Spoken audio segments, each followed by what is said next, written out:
Как вы для себя оцениваете текущую ситуацию на российском рынке, и вы лично, как руководитель и компания Procter Gamble в целом, что вы видите в поведении российских потребителей сегодня?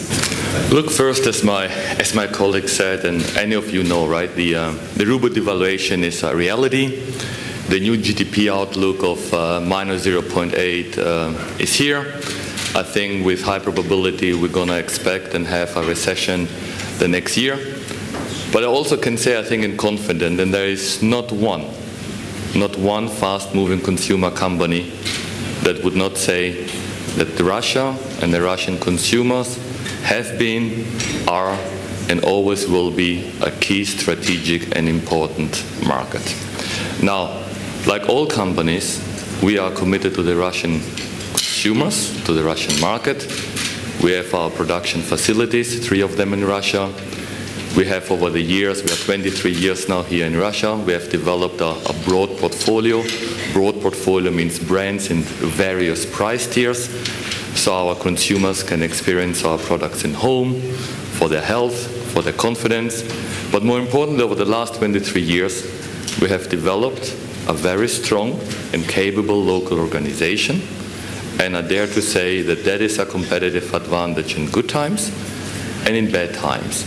So as we're going to go through a more challenging economical environment, which is a point of parity in the way we all operate, in the market we operate, we're going to master, and we're going to get out of the crisis stronger. Видите ли вы уже сейчас какие-нибудь изменения в том, как ведут себя российские потребители? Есть ли что-то общее, если вы уже заметили изменения с тем, что было в 2008 году, и, может быть, что-то новое уже происходит для вас? Look, I think it was said before, and one of my colleagues in P&G said, volatility will be the only stability to expect. So no question, right? Everybody is concerned. I'm concerned, and I'm sure, nobody will raise the hand and say, wow, things are wonderful. So are consumers. So consumers are concerned. Now, I also dare to say that we are far, far away from the crisis in '98. We see some similar patterns to the crisis, to the economical crisis, to the currency crisis. Okay? Keep politics aside. Just focus on the common realities in the market. So we see some similarities there.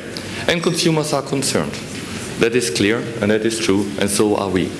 Now, what you do is you ensure that you stay in touch with your consumers. Okay? Now more than ever, you have to be close to your consumers. You need to understand their needs. You need to provide them a portfolio for their needs across the different price tiers.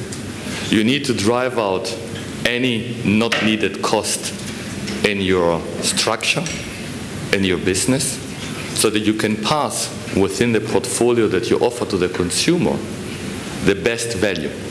And best value should not be interpreted as the lowest price.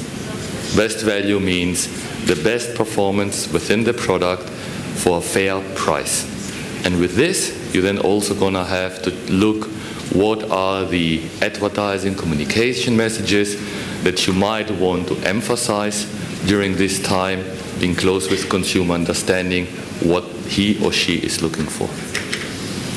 Но то, о чем вы говорите сейчас, так или иначе, все равно рано или поздно упрется вопрос о снижении курса рубля и о том, можете ли вы перекладывать ваши валютные издержки на вашего потребителя. Скажите, пожалуйста, хеджируете ли вы как-то валютные риски? Насколько та девальвация, которая уже произошла, была для вас существенна? Пришлось ли пожертвовать маржой или, может быть, чем-то другим? И как вы выходите из этой ситуации? Okay, there were a couple of questions in there. So let's start with the consumer and the best value. As I said, you stay close, you make sure that you provide the best portfolio, you drive out the cost. So when you have to price, you price the minimum you have to. And of course, there's a difference between products that you produce here and products that you import. Within that, I think there are two things. First, as you understand the need for a portfolio and the value, you cannot and should never walk away from innovation. Okay? Innovation is especially important during the crisis, and you should look at innovation across the portfolio of the tiers that you offer. Now, in terms of your question on the margin and the devaluation, I don't want to dug it, but there's also so much I can say. We have taken pricing. It's publicly available information, and we took as much pricing as we thought is fair and as much as we could afford to price. In terms of the hedging, like every company, we have our economical strategies on how we do our fiscal year budgets, our profit and turnover commitments. So of course the ruble devaluation has an impact, but you will understand, and I cannot tell you, how much turnover we have lost, or how much profit we have lost, or how much share we have gained. That is proprietary information. Хорошо, давайте тогда рассмотрим одну из составляющих вашей себестоимости. Procter Gamble — крупнейший рекламодатель в России, один из крупнейших, если не крупнейший рекламодатель в мире. И я как раз на прошлой неделе прочитала о том, что вы собираетесь гораздо больше внимания уделять сэмплингу, чем прямой рекламе. Расскажите, пожалуйста, насколько это глобальная стратегия, и будет ли это значить, что вы больше сэмплинга будете делать в России, насколько это удачно может быть для вас?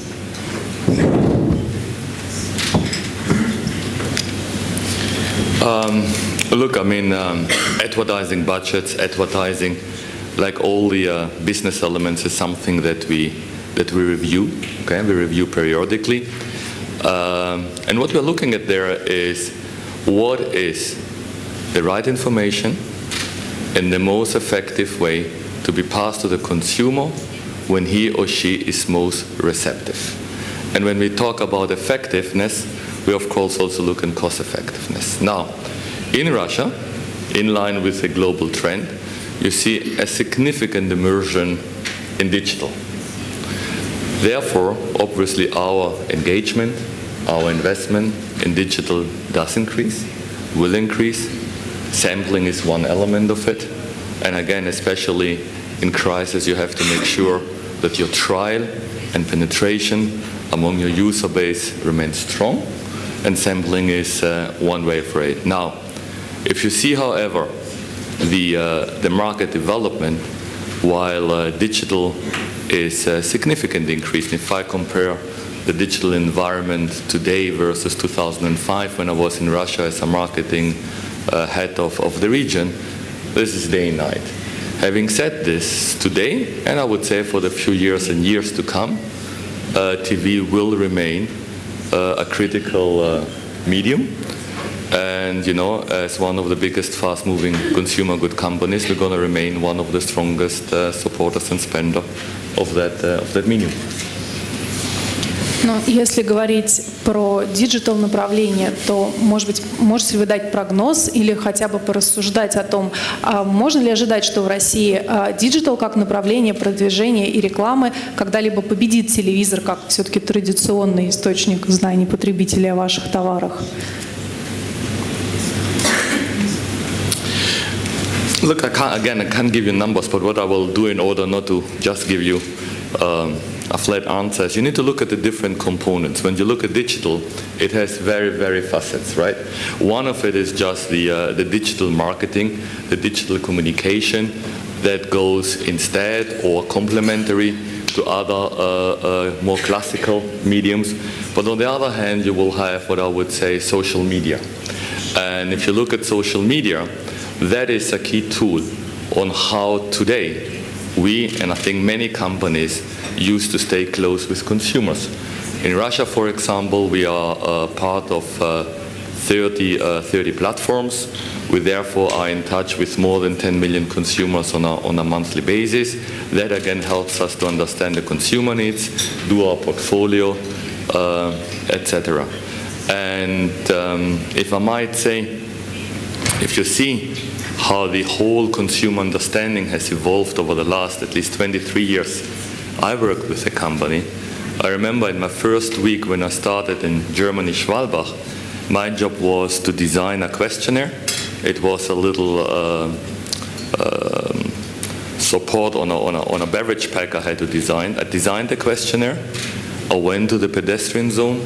I had to recruit consumers. I mean, really stopping a woman, stopping a man that was in the target audience, asking him or her, would you be so kind, would you trust me to come up with me to talk for 10, 15 minutes, you know? It was a one-to-one conversation, very limited. Today, you have a one-to-one relation with millions of consumers through social media. Really, really millions. And while the whole thing is perceived to be global, actually it's very, very, very local. Now you can say in Russia, you have the global platforms, but you also have the two biggest ones are Russian ones. So no matter what your global social media or digital platform is, the content has and always will be very, very local. And that's a fascinating development. Это удивительная история. Вы успешно, как мне кажется, как компания пользуетесь еще двумя, как минимум, крупными маркетинговыми платформами. Вы партнер Олимпиады, и вы также спонсируете, выступаете спонсором одной из команд Формулы-1. Могли бы вы рассказать, ну, в России в этом году, если кто не знает, была Олимпиада, и в России в этом году впервые было Гран-при Формулы-1, и Проктер дважды удачно, как мне кажется, выступил. Могли бы вы рассказать, чего вы ожидали от этих событий и насколько они, их результаты отвечали вашим ожиданиям? Удалось ли вам в полной мере воспользоваться тем потенциалом, который был?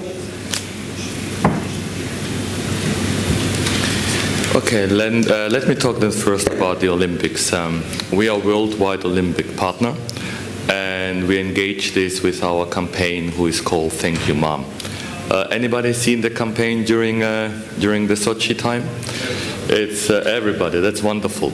Look, it's a wonderful, very emotional, but very true campaign, who essentially says that behind every successful athlete, there's a successful mother. And whilst you watch these commercials, I think, you know, or confidently I can say, that each and one of us had memories and situation of his own mother or father, you know, who supported us as we grew up. Now that campaign was successful. And above all, I had a unique experience as we were host country in Russia. So I was able to run with the Olympic torch, something that I never have done in my life before. Probably I will never do in my life again. I was privileged to run here in Moscow, and being able to really feel and experience what the Olympic spirit is. You hear a lot about it, you read a lot about it, and especially when you're Greek, you think it means something special to you. When you run with that thing, you know, and then you pose with kids and parents and, you know, ordinary people from the street, you realize that that is probably as close as this will come to the Olympic spirit, and you suddenly see also the responsibility. Then I was able to open the family home in Sochi, where we welcomed a lot of athletes and athletes' families into Sochi to host them and to support them over the games, and was also lucky to see a few games. The event was successful, as we jointly with our customers have executed, I would say, multiple touch points in the stores, around the stores, through direct communication. So in terms of trial, penetration, during that period without increasing or even decreasing the promotional spending was positive. And that is good because it's content driven, you know, not only promotion driven. So yes, and I hope you know that it will continue. Now, as for the Formula 1, I have to make a small correction. P&G is not a sponsor of the Formula 1. You're a sponsor of one of the team. Exactly, but Gillette is a sponsor of McLaren. And of course, if you see the current Gillette campaign is very much linked to the Formula 1 racing. If you look at the key visuals, you will see, you know, the razor and the blade upside down, mirroring a Formula 1 car of McLaren. And then obviously, you know, we explore this through different communications above the line, in the stores, on all different social media, and that is also a very successful campaign. Могу задать вопрос, который меня волнует как потребителя, как человек, который смотрит Формулу-1. Формула-1, как как Формула-1, как чемпионат, и команды Формулы-1 спонсируют несколько сот крупнейших компаний, которые имеют дело с конечным потребителем. Но если кто-то из вас не был в Сочи на Формуле-1, то хочу вам сказать, что в бренд-деревне было 3 или 4 павильона, и практически никакой наружной рекламы в городе тех команд или тех компаний, которые спонсируют команды. Если вы приезжаете на большинство других гран-при, вы видите огромное количество промо и в городах, и рядом с площадками, и так далее, и так далее. Это так было в России, потому что это было первый раз, и все хотели посмотреть, или это какая-то наша локальная история, которая так и будет продолжаться в очень ограниченном количестве, как вы думаете? Планируете ли вы как-то расширять вашу активность в следующие годы, возможно, или хотя бы, может быть, думаете об этом?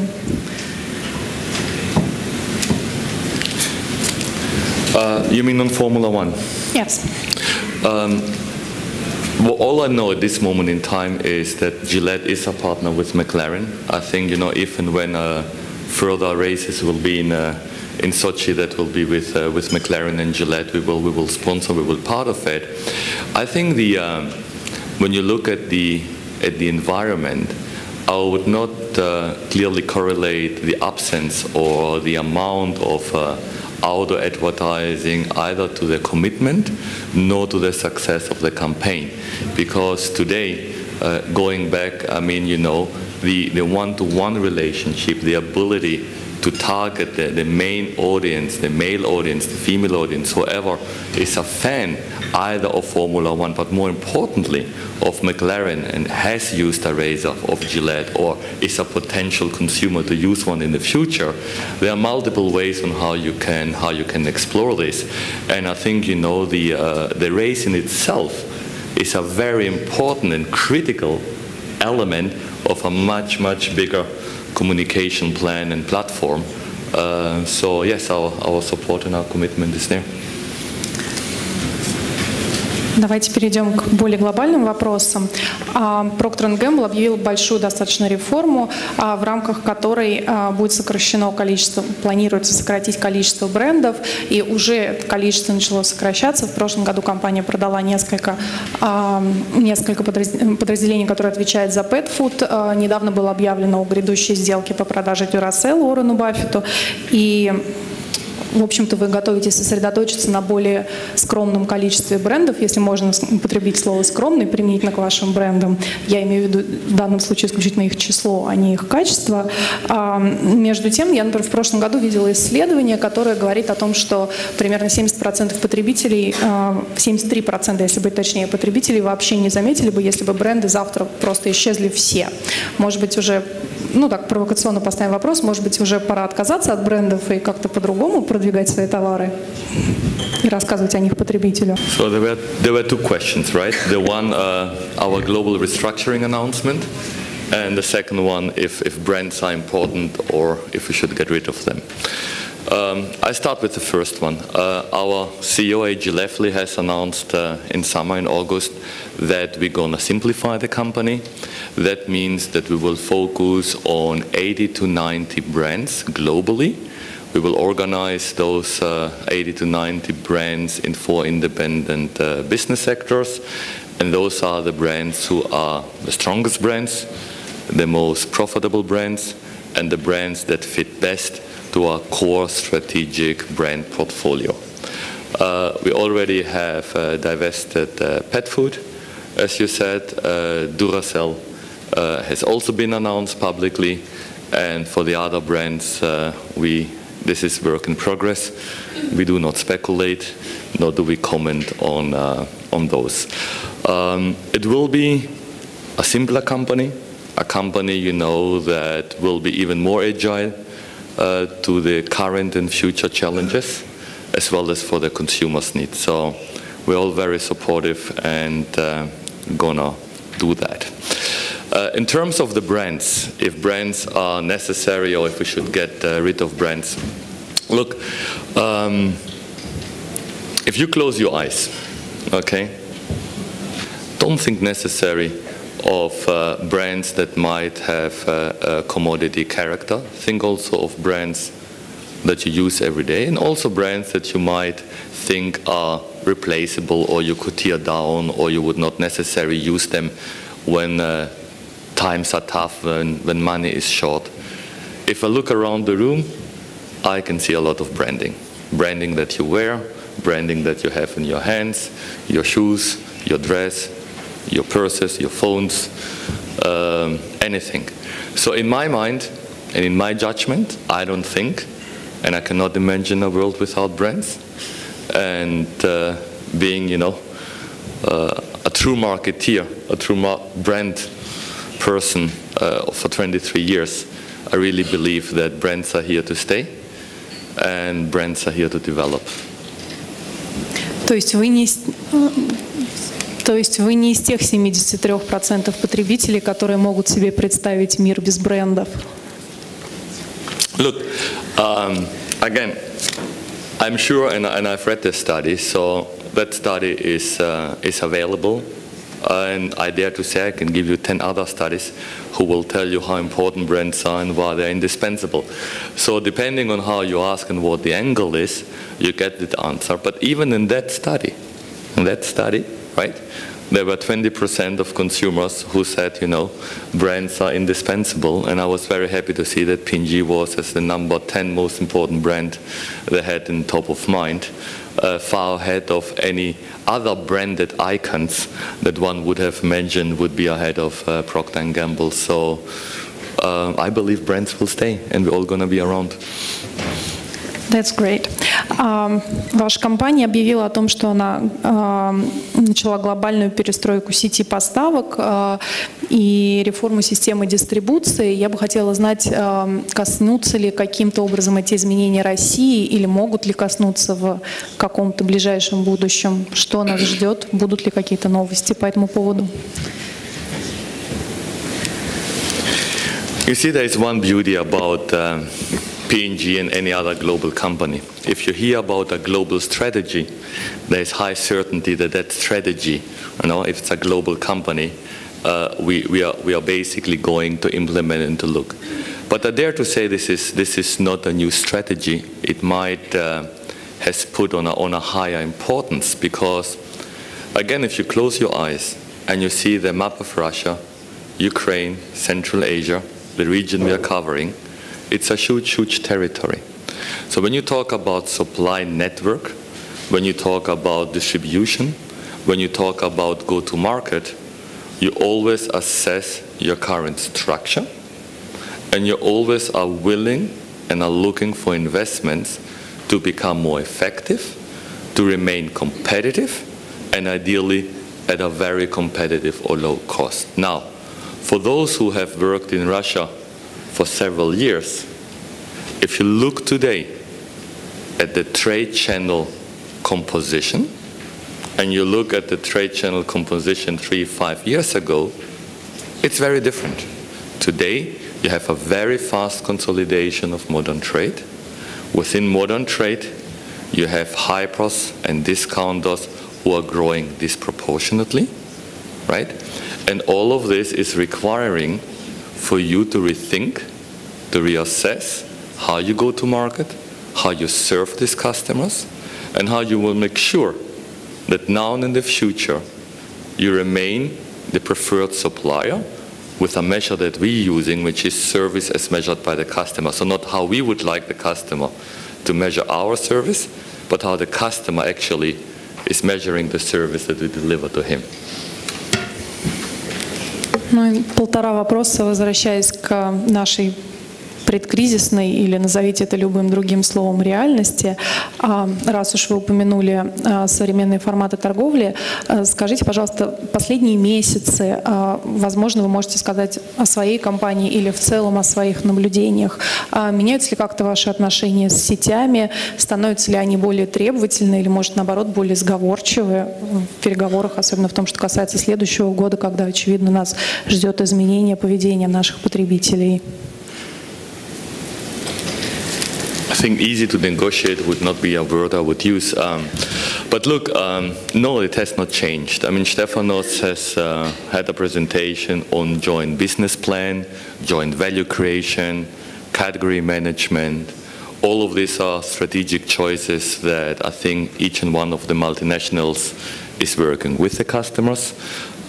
We of course have our internal strategic approach on how we deal with our different brands, with the different, based on the different strength of what the brands have, and then we work with our customers, in a non-discriminatory way across the channels to together build joint value creation. И, наконец, вопрос из жизни крупнейших рекламодателей. Как вы думаете, в той ситуации, которую мы видим сейчас, может ли в ближайшее время поменяться система отношений крупных рекламодателей в первую очередь с телевидением, как с крупнейшим по-прежнему рекламным каналом? Может ли не вы, а в целом все крупнейшие рекламодатели или кто-то из них перейти от годовых закупок рекламы, может быть, по квартальному планированию или к планированию по полугодиям? В принципе, может ли измениться система взаимодействия, учитывая ситуацию на потребительском рынке?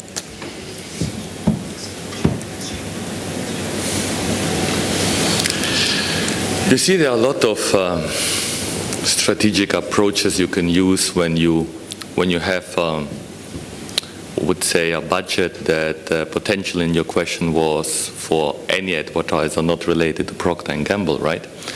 I think the advice that I would give to that company is you have to look at the strength of your brand, okay, your brand equity, and how that brand equity and the offer that your brand is providing correlates with the need of the consumer during the crisis. If your equity is very strong, you might decide, to go a bit off air. You may use that money to do some promotional spending.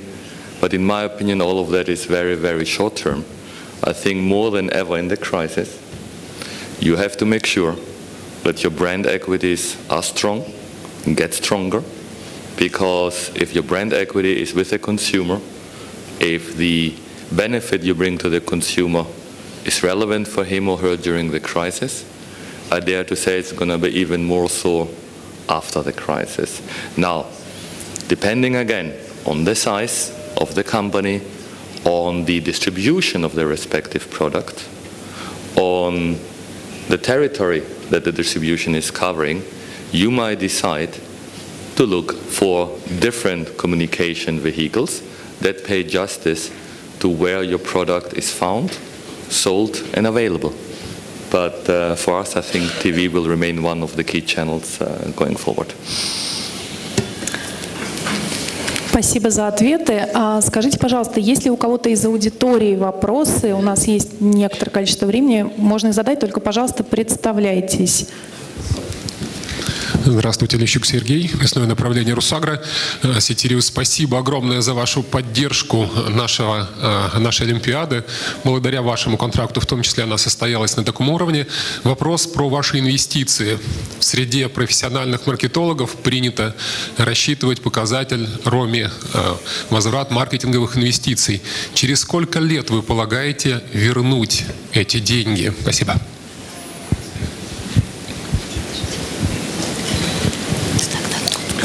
I can answer this partially, right? Because, of course, I have an idea on what the global contract did cost Procter Gamble. But it is quite irrelevant for me as a vice president, for Russia and Central Asia. What is relevant for me here in the market is the campaign was extremely successful.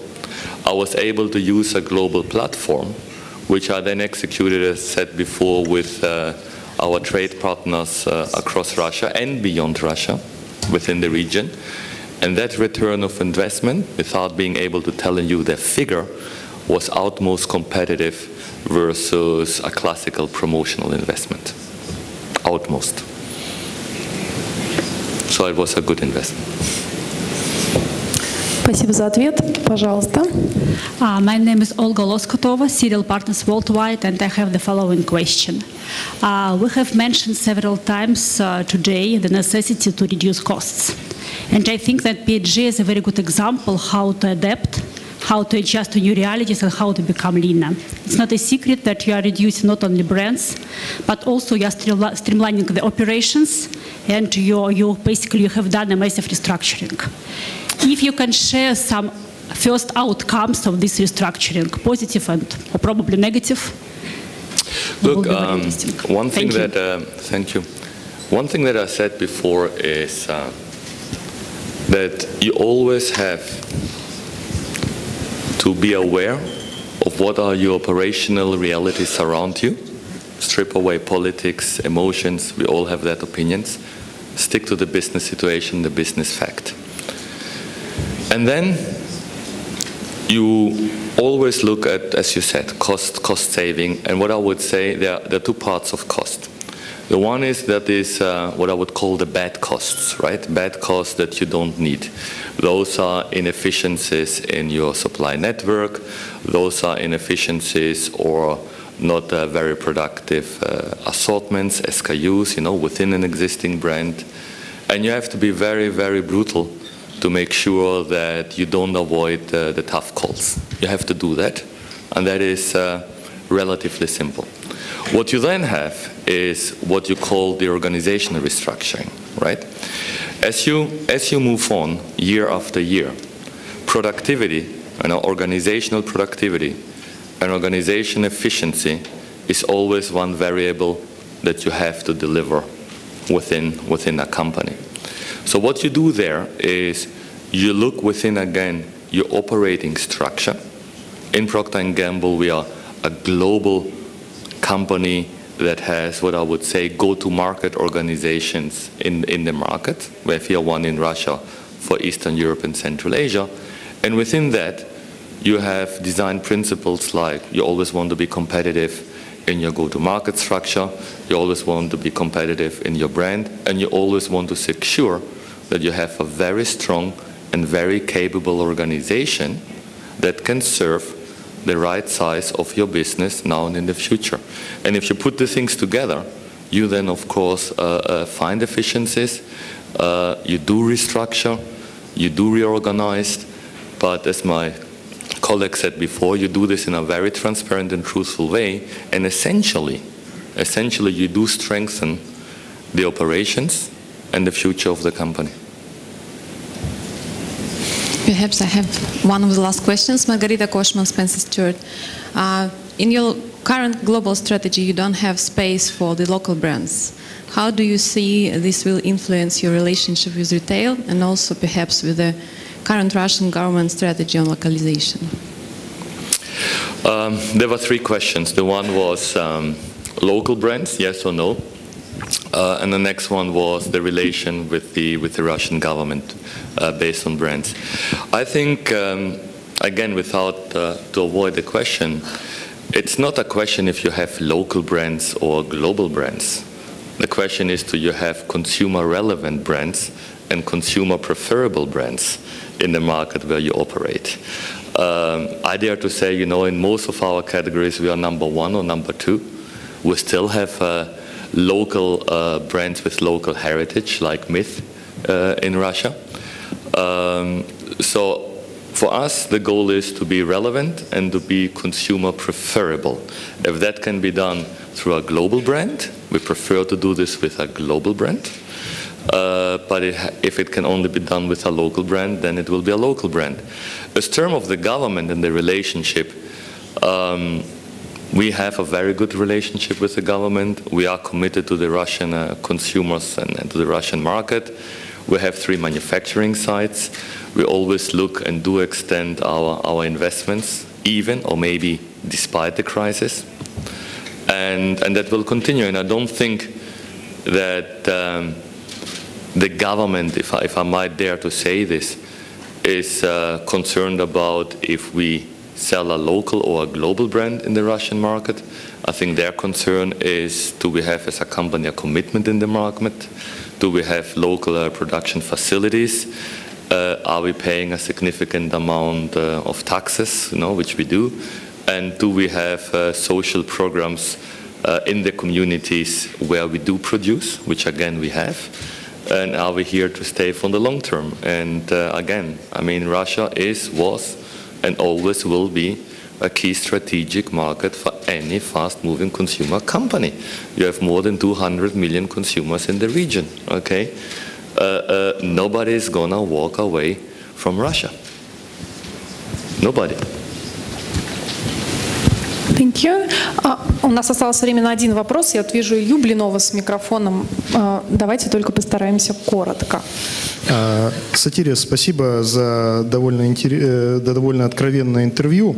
Вот, у меня вопрос следующий. Если мы посмотрим на небольшие, средние российские компании, вот, эти компании, ну, скажем так, хотели бы построить бренд equity, да? То есть то, что Проктер делает постоянно, то, чем Проктер занимается постоянно.